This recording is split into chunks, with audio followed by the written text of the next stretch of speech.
Merhaba buralar. Bugün Asus ROG Strix XG27AQDMG modelini tanıtacağız. Evet, bir sürü sayılardan ibaret olan 27 inç OLED dediğimiz bir ekran. Bu ekran oldukça farklı, diğerlerinden ayrı, hatta şu an kendi türünün teki de diyebiliriz. Ama aynı zamanda tırnak içinde fiyat performans ürünü. Şimdi burada benim kendi kullandığım bu ürünü 2 haftadır kullanmaktayım. Yani 2 haftadır güzelce kullanıyorum. Ve kullanmadığım ya da kullanmayacağım hiçbir şeyi tanıtmıyorum. Yani size anlatmıyorum daha doğrusu. Tanıtmak gibi değil de. Çünkü artıları ve eksileriyle söylemeye çalışıyorum olduğunca. Yani zaten herhangi bir sponsorluk ya da bir bağlantım yok. Böyle bir durum da yok. Ancak size anlatmak istiyorum. Yani ben kullanıyorum. Bunda yaşadığım iyiler neler, eksiler neler. Hani siz de bir alacaksanız en azından bir fikriniz olsun. Bir düşünceniz olsun da almayacaksanız da aklına gelir, belki bunu almak istersiniz. Hani bu kötüydü ama iyiymiş ya da bu iyiymiş ama kötüymüş falan şeklinde diyebileceğiniz konuna değinmek istiyorum. Yani burada ben bir oyuncu olarak ya da ben bir edit yapan ya da bir şekilde çalışan birisi olarak nasıl bir ekran seçmeliyim tarzına geliyorum. Ben daha çok konsolcuyum, biliyorsunuz zaten. Yani ben PlayStation 5 ve Xbox'ta, özellikle PlayStation'da çokça oyun oynayan bir insanım. Peki bu ekranın PlayStation durumunda nasıl bir performans gösteriyor? Ya da kendi içinde PC oyunu nasıl bir performans gösteriyor? Ama bunları anlatırken kesinlikle rakamlara takılmıyoruz. Yani ben size bunu şu kadar rakam, bu kadar rakam, şu kadar FPS, bu kadar bunlara çok değinmeyeceğim. Sizin gözünüzde aklınıza takılabilecek birçok konuyu anlatmaya çalışacağım. Yani birlikte şöyle bir bakacağız burada. Biliyorsunuz ben de şu ana kadar anlattığım ve şu an kullandığım olarak 3 tane ekranım var. Birinci ekranımız aslında bir TV gibi kullandığım ve konsol olarak kullandığım ve daha önceden de video tanıtıp birçoğunuzun da izlediği bir video olmuştu. Bu videoda, bu anlatımda Samsung M7 modelini, bir 4K bir modeli tanıtmıştım. Şu an onu kullandım ve daha çok konsolda kullanıyorum. O da benim yanımda hemen. Şimdi şu an baktığım ekran ve size asıl tanıtacağım ekran ROG Strix XG27 AQDMG. Yani bunu anlatacağım. Bunu anlatmaya çalışacağım. Ve diğer kullandığım ve performans olarak da mutlu olduğum, sevdiğim diğer bir ürünümüz Lenovo. Normalde bir 32 inç, yani bu anlatacağım 27, benim bir de 32 inçlik kullandığım curved bir ekranım var. Bunu da hafiften birkaç şeyine değineceğim. Yani şöyle söyleyeyim, bunlar birbirine karşı bir karşılaştırma olamaz. Niye olamaz? Yani çünkü hepsinin yeri başka. Yani bu bir OLED ekran. O bir curved, yani IPS bir ekran. Yani şimdi baktığınız zaman ya da aynı şekilde Samsung bu 4K büyük bir ekran. Tabii hertz değeri farklı. Yani bunlar normalde birbiriyle kıyaslanacak kurvarda değiller. Yani hiçbiri kıyaslanamaz. Ama bunları kullanıyorum ve bunları kullandığım için hafif böyle bir değinmek istiyorum. Hani bunda bunu sevdim, bunu daha çok seviyorum ya da bunda bu daha güzel oluyor şeklinde. Umarım hani biraz da anlatımda bir zenginlik katacaktır size. Peki bu ortak noktalar ne? Bu dediğim 3 ekranımda kullandığım 3 ekranın da ortak yönü, bence hani bir tane ortak yan bulabilsek, o da büyük ihtimal fiyat performans ürünü olmaları. Yani hepsinin kendi içindeki fiyatları, klasmanındaki fiyatları oldukça iyi, yani makul seviyede diyebileceğim ürünler. Ve diğer bir ortak, hatta bir ortak noktası demiştim ama ikinci ortak nokta, ya bunun üçünde sahip olmam yani. Üçünde bende var ve üçünü de kullanıyorum şu an. Evet, hemen buna bakalım. Hemen önümüze bakalım. ROG Strix'e bakalım. Zaten Asus markası bilinen bir marka. Az çok bir kalitesini de göstermiş olan bir marka. Ekran olarak gerçekten güzel ve şık diyebileceğim bir ekran. Şimdi hızlıca bir kutu açılımı yapalım. Kutu gerçekten sağlam, kalın. Bakın hatta küçük bir noktasında bir yer de var. Hani normal bir hafif darbe almış ama güzel güzel kolilemişler. 26,5 inç yazmakta hani, ama 27 inç olarak geçiyor her yer, yani bu şekilde vurgulasa da internette satışlarda hep bu şekilde gözüküyor. Evet, şimdi kameramanım kızım olarak bir şekilde çekmeye devam etti. O çekerken ben de açmaya çalıştım.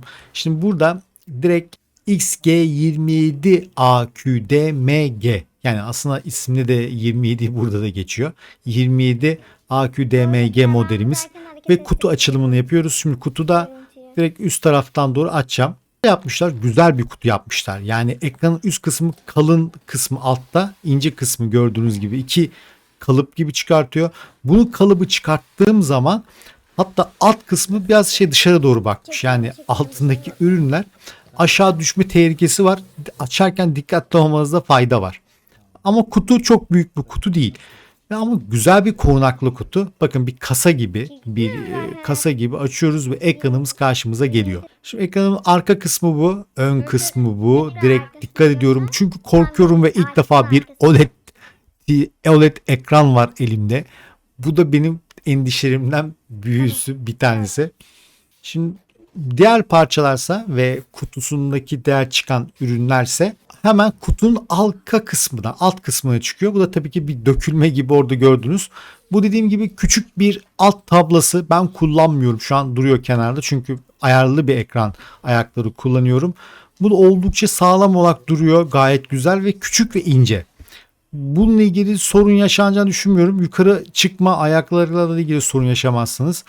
Bence masanızda az yerde kaplar. Tabii ki içinde bir bataryası var. Güzel bataryası var. Bir çanta var. Evet, çantayı normalde pek gördüğümüz bir şey değildi. Benim gördüğüm bir şey değildi. Çantanın içinde baktım sürpriz ne var? Şöyle bir sürpriz. HDMI kablosu çıkıyor. Ve aynı zamanda DP kablosu çıkıyor. Yani bu güzel bir durum. Normalde çoğunda, hatta hiçbirinde mi diyeyim. Yani evet, hiçbirine denmez ama yani çoğunda olan bir şey değil bu. Burada tabii hepsini güzelce kutulamışlar. Kabloların üzerine yazmışlar. HDMI kablo, DP kablo diye. Güzel, çantanın içinde böyle bir küçük bir çanta çıkması güzel bir şey. Ve üzerine tabii ki de çıkartmalarımız var. Her zamanki gibi ROG'un güzel çıkartmaları da yine karşı karşıyayız. Gerçekten bunu da seviyorum. Böyle çıkartmanın koyması da hoşuma gidiyor. Yani çocuk gibi kırtasiyeye gitmek gibi. Hani kırtasiyeye gidince sevinirsiniz ya, bunun gibi sevinç yaratıyor bende. Asus'ta sevdiğim noktalardan bir tanesi de budur. Bazen anahtarlık koyarlar falan. Bunda anahtarlık çıkmadı ama o anahtarlık olsa o da hoş olurdu. Evet, kutu açılımı buydu. Bu ekran 1440p, yani panzece 2K olarak söylediğimiz, betimlediğimiz bir ekran tipi ve 240 Hz'de 27 inç boyutunda ve diğerlerinden ayıran, yani bunun hatta şu an video çektiğim sırada şu an tekti. Bunun normalde ekranları biliyorsunuz hep mat ekrandır. Ama bu ekran parlak ekran olarak sürülmüştür. Yani diğerlerinden farkı var. Böyle bir şey var. Şimdi bu tercih edilir mi, edilmez mi? Mat mı önemli, mat mı güzel, yoksa parlak ekran mı? Bunu da hemen devamında değineceğiz. O zaman şöyle bir ekran konusuna bir daha hemen değinelim. OLED ekranda, yani parlak ekranda mat ekran arasındaki fark nedir dersek, tabii ki de bizim yansımamızdır. Şimdi eğer arka planda ışık geliyorsa ve arkadan gün ışığı bir şekilde vuruyorsa kendimizi ayna gibi parlak ekranlarda görüyoruz. Şimdi bunun dezavantajı nedir? Kendimizi görmemiz tabii ki de bir ilgiyi odağa dağıtma olabilir. Parlakta harfleri, sayıları seçmede zorluk yaşayabiliriz. Peki bunda böyle bir şey yaşıyor muyuz? Tabii ki de. Yani şimdi parlak ekran bu oluyor. Ancak parlak ekranın bir artı bir güzelliği var. Yani renkler daha hoş. Görüntü baktığın zaman daha iyi. Yani eğer ki benim görüşüm, arka fonumu eğer karanlık moda getirebiliyorsam, yani oldukça karanlık bir ortamda çalışabiliyorsam ya da direkt ışık vurmuyorsam, çok çok karanlık bir ortama da gerek yok. Yani baştan söyleyeyim. Ama yani eğer böyle çok bir ışık ortamım yoksa bence bu tercih edilebilir. Hatta ben kesinlikle parlak ekranı tercih ederim. Niye derseniz, OLED'in, yani OLED'in kesinlikle özelliklerini ortaya çıkartan, bu netliğini, siyahını siyah yapan, yani böyle hafif grimsi bile yok. Matta sanki biraz grimsiye de kayıyor siyahlar. Ama siyah zehir siyah yapan ve bunu ortaya çıkartan kesinlikle parlak ekran. Mat ekranda denedim. Birçok yerde, ki şu an mat ekran da kullanıyorum. Aslında OLED olmasa da bir mat ekran kullanıyorum. Ki başka alternatifiniz olmuyor. Bu mat ekranlarda bir hafif bir karanlık, hani böyle bir çizersiniz ya da telefonunuza bir mat ekran hiç aldınız mı bilmiyorum. Mat ekran koyarsınız ya, bu yandan bakınca gözükmesin falan tarzı. Ama yani evet, doğru, ışıkları kesiyor ama bence netliği de, daha doğrusu renklerin güzelliğini de sanki azaltıyor gibi. Bunu deneyimlemiştim ve deneyimlediğim için söyleyebilirim. Devam ediyorum bu konuda. Ekranımıza baktığımızda Asus ROG Strix'in burada bir ayakları falan ben kullanmıyorum. Normalde arkadan bir masa ayağı kullanıyorum. Hani ayarlı bir şekilde ayak kullanıyorum. Kendi ayağında ortada bir telefon koymak için yer var ve oldukça küçük tutulmuş. Şimdi bu küçük tutulmak ne demek? Yani küçük tutulunca masadan yer sağlıyor. Bir yukarı inme belli bir mesafesi var. Ve aynı şekilde sağa ve sola yani kaymada da oldukça başarılı diyebilirim. Ve gelelim aslında OLED ekranlarda en çok karşımıza çıkan ve endişe duyduğumuz noktaya gelelim. Evet, en çok endişe duyduğumuz noktalardan bir tanesi nedir OLED ekran alırken? Şu an yanma dediğimiz bir problemle karşı karşıyayız. Evet, piyasadaki OLED TV'ler ya da OLED ekranlar oldukça güzel ama en çok endişe duyacağımız nokta büyük ihtimal yanma olayıdır. Çünkü yanma, evet, yani bir ablemin çok kalması ya da bir şeyin çok kalması durumunda orada kapatsanız ekranı orada bir parlaklığın olması, yani orada hala LED'in sönmemesi şeklinde bir durum var. Şimdi bunu Asus ne yapmış? Asus aslında şunu önce söylüyor. Diyor ki kardeşim diyor, ben diyor, benden alırsan diyor 3 yıl boyunca ben diyor yanma garantisi veriyorum diyor. Yani Asus'un kendi var. Son dönemde Asus'la ilgili birkaç tane hani internette baktığım zaman servisle ilgili bazı sıkıntılar olmadığını, yani olduğunu da gördüm. Ama Asus markası bunu düzeltecektir. Kesinlikle ya arkasında duracağını düşünüyorum. Yani peki yani yanması mı gerekiyor? Hayır. Kesinlikle bir kere kendi ayarları var zaten. Bir tane teknolojisi var. Şimdi bir tane teknolojisi var dedim. Kendisi içinde bir piksel yenileme diye bir mevzuyu var. Kendi içinde belli aralıklarla 2 saat 3 saat aralıkta bunu yapabiliyor. Yani kapalıyken piksel yenileme yapıyor. Peki bu piksel yenileme ne sağlıyor? Kendi anlattıklarına göre bu şekilde tekrar pikseli düzeltiyor ve yanma olayını olmamasını sağladığını söylüyor. Yani bunu tabii yıllık bir kullanmadan sonra daha iyi görebiliriz. Yani bunu bir 2-3 yıl içinde, 4 yıl içinde kullanacağız sonuçta bunu. Bakayım yanma olacak mı ya da bir sorun yaşayacak mıyız? Bunu değerlendirmiş olacağız. Ama bir de şu var. Ben de şunu diyorum. Yani biz şimdi TV'de bu sıkıntıyı daha çok yaşayacağımızı düşünüyorum. Çünkü bir kanal durur ve çok uzun süre durur. Ki bu yanma da aslında baktığınız zaman böyle yani 4 saatlik, 2 saatlik bir televizyon izlemek, kanal izleme gibi değil. Yani bayağı devamlı kahvehanede sanki durur gibi durmasından daha çok yaşanan bir şey. Devamlı aynı televizyon, aynı kanalın durması gibi. Şimdi bu böyle bir şey olunca tabii ki yanmalar daha çok yaşanıyor ve TV'lerde bu olma ihtimali daha yüksek. Ama bu nesil olarak da baktığınızda 3. nesil bir OLED dönemi ve bir ekran, yani televizyon gibi devamlı açık kalmayacaktır tahmin edin ve ekran korumaya girdikten sonra kendisi de zaten sokuyor ya da siz bu ayarını yaparsanız bu sorunu kalmayacağını düşünüyorum. Deneyimleyeceğim. Eğer bakalım yıllar içerisinde böyle bir problem yaşarsam da bununla ilgili ayrı bir videoda çekeriz. Yani böyle yaşadım diye. Tabii çok taze, bir haftalık bir cihaz. O yüzden bu yanma olayını kendilerini savunduğunu söylüyorum. Kendilerinin de daha iyi olduğunu ve kendi teknolojinin daha üstün olduklarını söylüyorlar. Bu konudaki deneyimi de yıllara göre değişeceğiz. Artık videonun çektiğim yıllardan sonra sorabiliriz, bir yıl sonra falan işte ne oldu falan diye. Hemen bu ürün zaten yıllarca satılacak bir ürün. Yeni bir teknoloji ürün. O zaman da size açıklamalarda, yorumlarda anlatabilirim ya da bildiğim deneyimi paylaşabilirim. Şimdi gelelim başka bir konuya. Bunun içindeki arkasında taktığımız girişler neler? Şimdi HDMI 2.0 girişi mevcut. 2 tane HDMI girişi var. Bir tane DP dediğimiz, hep bunu DVI ile karıştırıyorum. Birazcık videolarımda DVI dedim. Yani eski bir teknolojidir, DVI alakası yok. Yani D port, hani DP dediğimiz portumuzda mevcut ve 1.4 o. Şimdi 1.4 hani burada tamam, bunun sıkıntı yok. Bu hertz değerlerinin hepsini alırsınız. Yani DP'den bilgisayara bağlandığınız zaman bunda çok rahat bir şekilde kendisinin vaat ettiği 240 Hz'i alırsınız, görüntü verirsiniz. Ama şöyle bir durum var. HDMI 2.0 olmasından kaynaklı. Eğer HDMI bağlantısı alırsanız ve en son güncellemedim ama kafam ama bakmadım ama büyük ihtimal böyle 144 Hz alabilirsiniz. Yani sizin bir ekranınızın kapasitesi 240 iken HDMI çıkışına bağlansanız, ki bu önemli bir nokta bence. Yani buradaki alacağınız Hz değeri 144 olacaktır. Bunun üstüne çıkmayacaktır.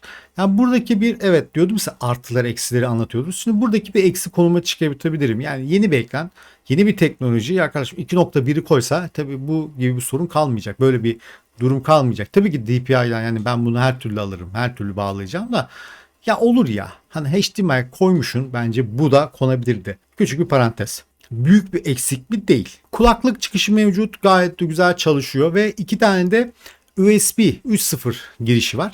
Şimdi şöyle bir şey, ben ekranların USB 3.0'ını genellikle eğer böyle çok böyle ayrıntı ön tarafa çıkartmadıysa kullanamıyorum. Yani kullanma gereği duymuyorum. Genellikle huplardan yanımda bir yerden kullanıyorum çünkü. Ha bunu niçin kullanılır? Yani mouse takılır mı, edilir mi ya? Belki oradan yer kaplamasın, buradan dursun falan şeklinde. Hani yapılabilir ama ben daha çok böyle flash bellek ya da çıkartmaları ekranın içinden, çünkü takması her türlü zor oluyor. Yani elinizi arkaya atacaksınız, oradan çıkartacaksınız, bunu diyeceksiniz falan falan. Kullanmıyorum ama 2 tane koymuşlar. Bu da güzel bir şey yani. Bu artı diyebileceğim bir şey. 2 tane de USB girişi mevcut. Şimdi gelelim tepki süresine. Yani güzel olan, gerçekten de iyi olan bir tepki süresi olarak 0.03. Yani bu OLED TV'lerde aslında bir tepkime artık bir sıkıntı haline gelmedi. Yani gerçekten çok farklı. Şimdi diğer ekranlarımızda baktığımız zaman birçoğuna gezer işte 1 milisaniye falan şeklinde.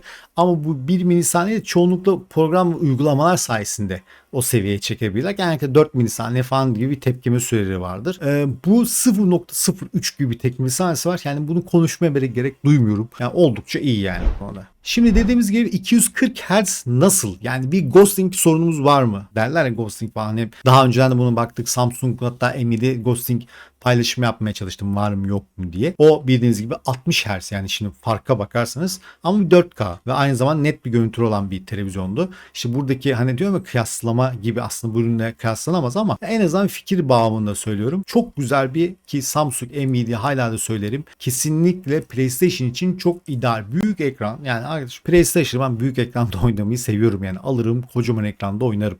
Biraz yatarım yatağıma, alırım işte Ultimate'imi atalım. Yani PC 5 şu anda FC 25'te mesela Ultimate'imi atmaya başladım. Yani güzel vakitler geçiriyorum. Oyunlarımı oynarım. Özellikle senaryo oyunlarımı oynarım. Yani bunlar da şimdi geçtiğim zaman yatarak yapmayı sevdiğim şeyler. Oynadığım oyunlar. Tabii PlayStation'da bu yeterli oluyordu. Ghosting'de büyük bir sorun da kalmıyordu. Topun çok hafif olması. Ama peki bunda ne var? Şimdi 240 Hz bu ekran için konuşuyorum. Oldukça hızlı. Yani bir ghosting olayı yok. Yok ya, çok az, hani çok hafif. Çünkü onu da şöyle kıyaslayabilirsiniz. Ben 360 da gördüm. 360 da gördüm. 360 Hz bayağı bir hızlı yani. Hiçbir şey fark ediyorsunuz. Ama yani o kadar dalmayın. 240 oldukça yeterli bir hertz değeri. Dediğim gibi OLED'de de bu problem ortadan kalkmış gibi duruyor. Şimdi böyle paylaşımlarda konuşuluyor şu kadar.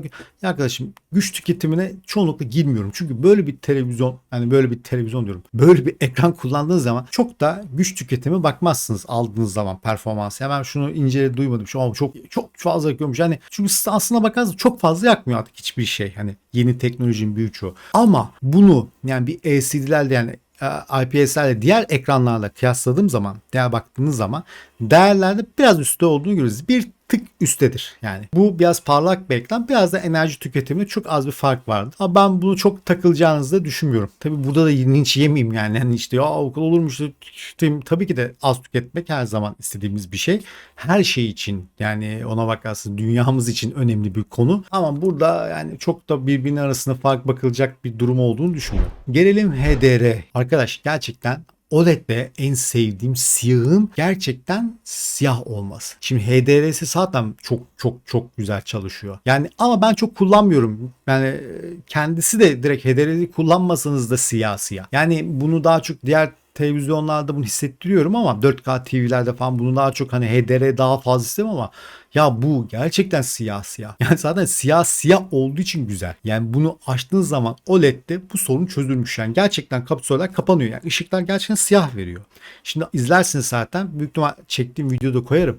Şimdi burada bir ekran, burada bir ekran, iki ekrana baktığınız zaman şimdi birisi kapalıyken, ya bunu karanlık bir ortamda özellikle görmüyorum. Yani bildiğin zifiri karanlık, aynı siyahlıkta. Ama öbürsünün bir ışık parlama var. Yani siyah daha çok bir gri aslında. Siyah gibi değil. Ama tabii video içinde biz bunu gözümüzle akade ediyoruz. Yani artık çok umursamıyoruz. Ama evet, burada OLED'de gerçekten HDR10 teknolojisi gerçekten iyi. Bunu açmasanız da bu iyi. Yani gerçekten güzel bir siyahı, güzel bir doygunluğu var. Peki renk gamına girersek, yani bunu çok anlatmayacağım arkadaşlar. Yani ben bunu size rakamlarla sıkmayacağım. Bunu karşılaştırma ekrana koyabilirim size neler yapabileceği işleri, ama yani oldukça güzel bir renk gamı var. Yani bunu ekranda çekim sırasında koyabilecek miyim emin değilim. Yani büyük ihtimal tam net anlatamam bunu. Yani görsel olarak sizin gözünüzle görmeniz gereken bir durum. Ama yani gerçekten gam olayına baktığınız zaman oldukça iyi. Bir de ben rakamları şöyle aldanmıyorum. Yani rakamlarda şöyle bir yanıltıcı olabiliyor. Yani aynı üründe iki tanesi de aynı renk gamını verdiğini iddia ediyor ve birçok ürünler dolu. Ya bakıyorsun bu daha güzel. Hani sağdaki daha güzel, soldaki daha güzel diyebiliyorsunuz. Hani renk gamını. Yani sadece renk gamı sayısal rakamlarına aldanmayın. Bence biraz bir renk olayı, gözünüze hoşnut gelmesi. Şimdi buradaki güzel yanı ne peki? Yani bu ekranın güzel yanı, çok ayar imkanı veriyor size. Yani o kadar çok ayar imkanı var ki renkleriyle ilgili. Yani renk gamını siz baya bir kendi kafanıza göre düzenleyebilirsiniz. Bu da güzel bir özellik. Şimdi gelelim ekranın parlaklık düzeyine. Yani şimdi parlaklık nedir? Bu biraz benim hoşuma giden bir değer. Hani o yüzden söylüyorum. Şimdi 275 nit şeklinde bir değer biçmişler. İnternette araştırmalar var bu ekranla ilgili.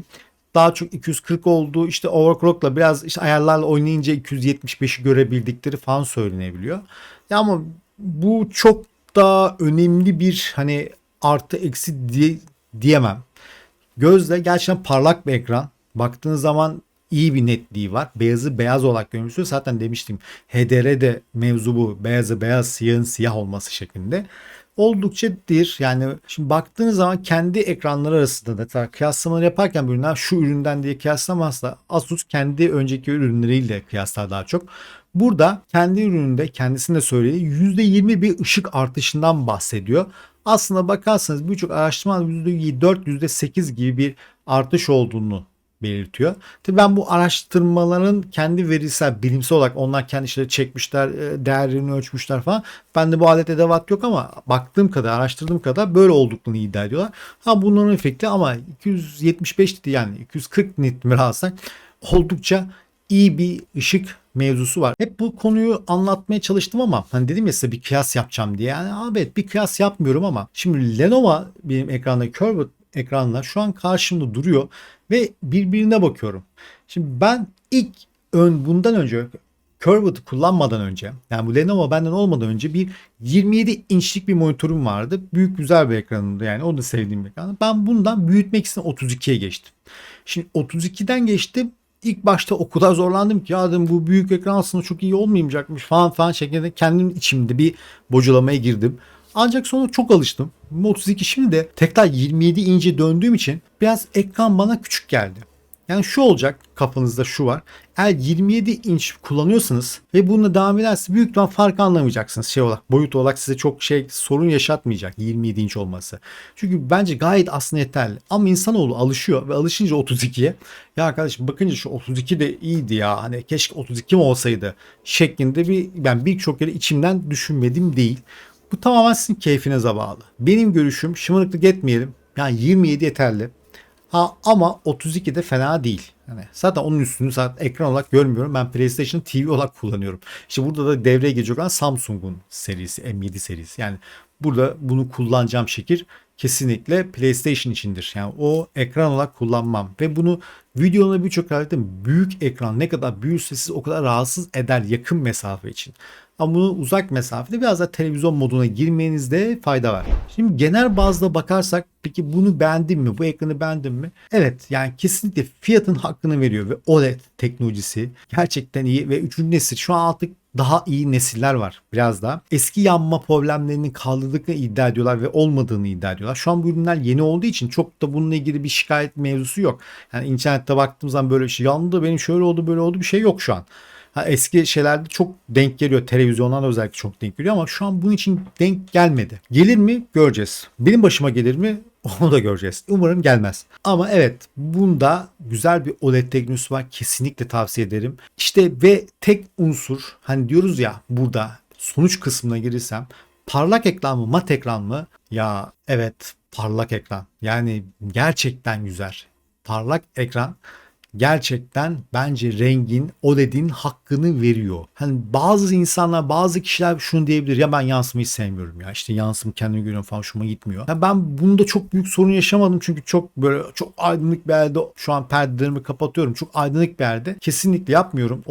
Gündüz oyun oynadığım zaman da büyük bir parlaması hissetmedim. Ama hakkını verdiğini düşünüyorum. Diğer mat ekranlarda bu konuda çok şey yapamadım. Mat ekranlarda bu doygunluğa, bu renk doygunluğunu çok hissedemedim. Bu parlak ekranda bunu gerçekten hissediyorum. Hanım bunu Mac'lerde de bazen vardır ya bu işte kristal ekran falan hani bir parlaklık vardır kendine görürsün ama işte ya parırdar ya. Ya parlaması güzel ya o kadar da kötü bir şey değil gibi yani bir pırlantanın parlaması gibi bence yani. Bu konuda ben burada bunu tavsiye edeceğimi düşünüyorum. Kesinlikle bence önce bir parlak ekrana bakın ve şu an bugün itibariyle bu tek parlak ekran OLED diye hani altını çizeyim. Öyleydi. Yani internette böyle bir söylenti var. Ben başka bir üründe görmedim. Gerçekten parlak ekran bulmadım yani. Genellikle mat ekranlar var. Bu da tavsiye edeceğim bir özellik benim için sonuç kısmında. 240 Hz oluşu oldukça iyi. Ben bu konuda da çok takıntılı bir insan değilim. Bunu paylaşıyorum. Yani 100 Hz'in üstündeysen büyük ihtimal zaten gözümüze rahat. Var fark oluyor. Hani ya bunu demem. Ya arkadaşım göz işte algılamıyor işte o yüzden ne gerek var?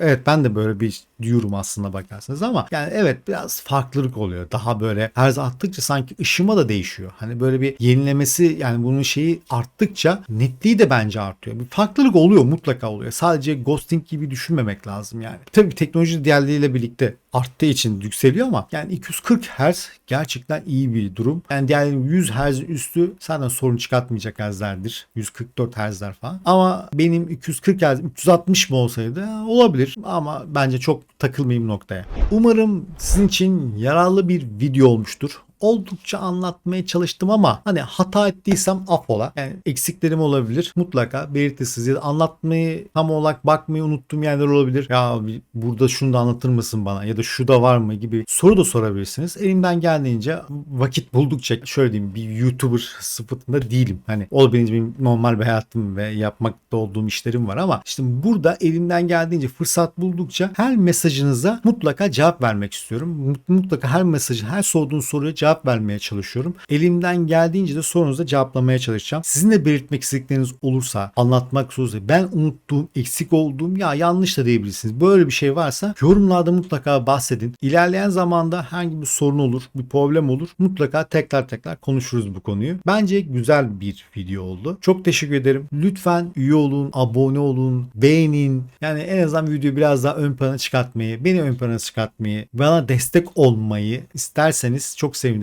Tabii üye de olabilirsiniz. Bu da ayrı bir destek mevzusudur. Şu anki var olan üyelerimin de ayrı ayrı çok teşekkür ederim. Çok sağ olun. Çok var olun. Biliyorum herhangi bir beklentiniz, bir karşınız olmadan sadece destek olmak için üye oluyorsunuz. Minnettarım buna. Yani bu konuda da çok teşekkür ederim hepinize. Olan arkadaşlarıma da. Var olun. Güzel yaşayın. Güzel olsun. Seviliyorsunuz. Hata ettiksek tekrar affola. Hoşçakalın.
retribution.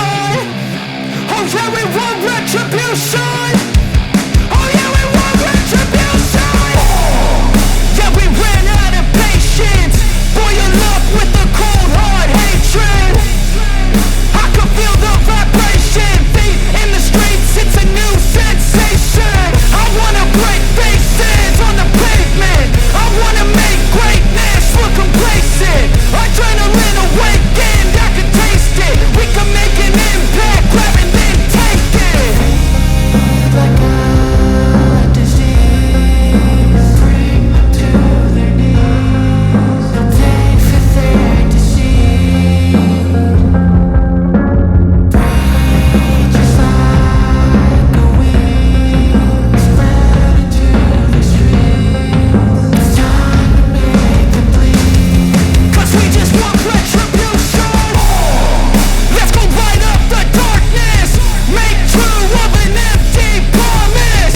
Flip cards into weak and harmless. Take to the streets and turn them to a mosh pit. 'Cause we want retribution.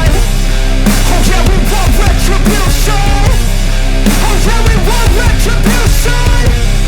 Oh yeah, we want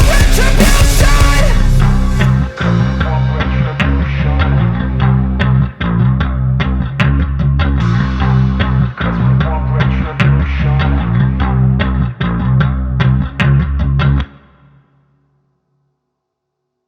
I don't ever slow up, no I don't take shit. I got no love for the fakeness. If you wanna play tough and wanna hate this, I'll always show up.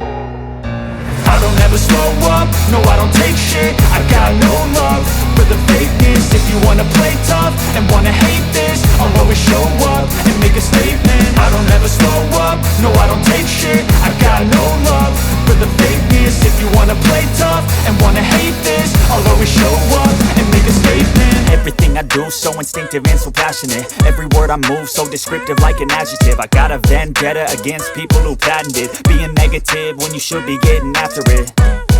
I got facts over tracks, this and that. Spitting slow, spitting fast. I could roast, I could gas. Think I'm okay at last, but I don't know if that can erase all the past. And the pettiness, a reflection of the emptiness. Hilarious, you think you're worth my time, you're delirious. Mysterious, because you hide behind a fake exterior. Inferior, you know I'll always be a bit superior. Get off of me, this ain't no humble brag. I want you to hear words, you can say them back. I want you to feel free from the chains at last, and to believe in what you got, it was built to last, yeah.